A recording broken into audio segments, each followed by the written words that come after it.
Kepa Iturralde, Pasaia Irekintza mintegiaren antolatzailea, ez? Zein da mintegi honen helburua? Bueno, mintegi honen helburua da pixka bat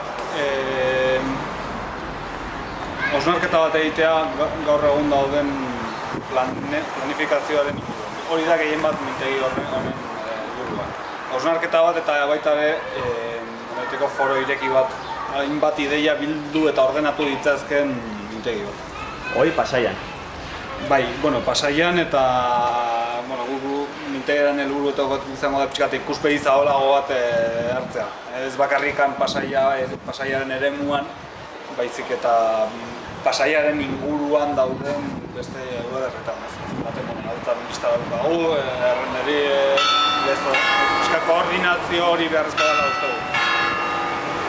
Gutxi gora bera zenbat lagun parte hartuko dute mintegian?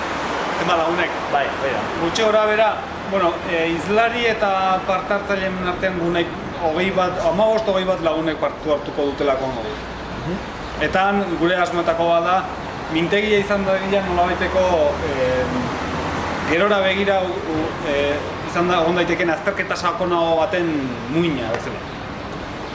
Azalduko zenuke prestatu dituzuen ekintzaren bat edo behin? Hau apirileko asteburutan izango da. Gainera, gustatu nahi zuet ideia oraindik ere apuntatu dutzeko aukera badaukazutela. Ostiraletan hitzaldiak edo demagun solasaldiak izango dira.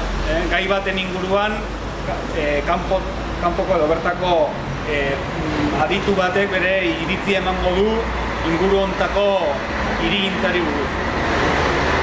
Gero, larunbata goizetan izango dira gehiago taller praktikoak edo moduan, ez? Pixkat azterketa moduko batzuk, ez? Azterketak eta ero baita ere proiektuen berrikuspenak edo planteamendu berriak edo eta azkenik igandetan izango dira irtera batzuk, txango batzuk eta pixkat horren inguruan gainerako bertako herri mailako talde, historia talde bat, Antxoko historia taldearen laguntza lortu dugu eta pixkatena aurrera dijoan. Antxoko historia taldea? Antxotarrok historia mintegia? Bale, eta, ja bukatzeko, ez esperu du UEUk mintegi honetaz? UEUk Udako Euskal Unibertsitateak beti jorratzen ditu gai berritzaileak eta nolaite azterketan aurrerakoi batez ikuspuntu aurrerakoi batez ikustea gauza. Nik uste eta hori izango dela mintegi honen UEUk espero dezaken gauza hori.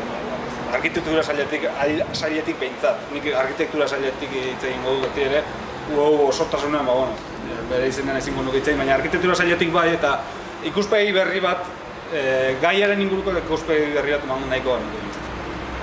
Mi esker, Kepa.